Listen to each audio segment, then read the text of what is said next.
All right, one of our latest projects is our customer's F-250. Does a lot of overlanding and camping. He's requested a Viair onboard system that has dual compressors, a single tank, everything he wants mounted underneath the truck along the frame rails.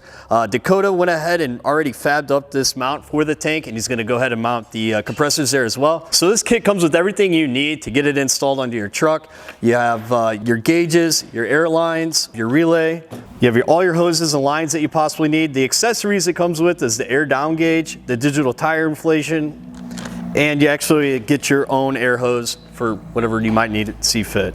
So as we move along with our onboard air system for Viair on our off-road rig here, the first thing you want to do is you want to lay out all the parts. There's a lot of moving pieces to this kit, and what I like to do is place everything in order down the line is how it's going to sit in the vehicle to give us a good game plan going forward. Once you lay everything out, you find your mounting locations or the area you would like to put your tank and your air compressors specifically. Typically we like to run them underneath the truck, that way they're out of sight, and we try to put them in a place where they're protected from road debris, weather, etc. You're going to have to probably fab up some type of custom bracket for either all three of the components or one. Once you finalize your location for your compressor and your tank, you're going to probably have to fab up some type of bracketry. We used 1x1 inch square tubing. Dakota fabbed everything up, welded it directly to the frame. It's completely out of the way and safe. It's absolutely seamless. If we ever need to pull the tank, just loosen the bolts and the nuts, everything comes right off in one simple unit. So one of the key components for me when we're putting in one of these systems is where you put your gauges and your switches. Obviously you have a nice interior, you certainly don't want to just go drilling holes or hacking anywhere. So we actually on this one found a really slick setup. I didn't even realize this compartment existed on the F-250, but we found this, the owner actually showed it to us, and it's going to work out slick.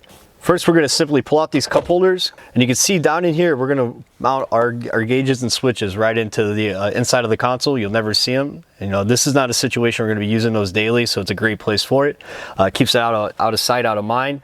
Real clean look and installation. Once you have all your hard components mounted, placed exactly where you want, the only thing left is to run your air lines and your electrical components to get this thing up and running. What we're gonna do is rig it up so this air chuck is coming right through the bumper. He can plug his air line right in, he can inflate, deflate things, use air tools, whatever he might need to do. So typically, and what we'll do on this one, is we'll run the air lines from the bags up to the gauges, and then from the gauges back to the tank. Once you have everything up and running, check for any leaks or any issues. Troubleshoot any issue you might see. Get that fixed up. It should be very simple and easy. Once you got that done, you should be up and running, good to go. Take it on any off-road type trail you might see fit.